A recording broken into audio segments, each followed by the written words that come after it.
జీవితమంటే కల కాదు, అది కవులు రచించే కథ కాదు.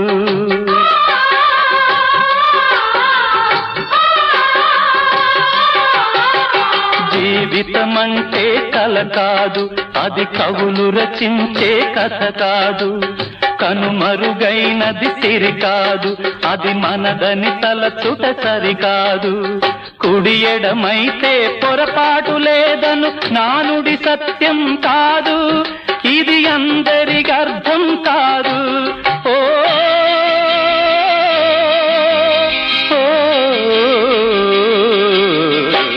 వేగు చుక్క మొలిచింది, వేకువ పొడ చూపింది, తూర్పు తెల్లవారక ముందే కాలం మాటేసింది, నా కళ్ళను కాటేసింది, కాలం మాటేసింది.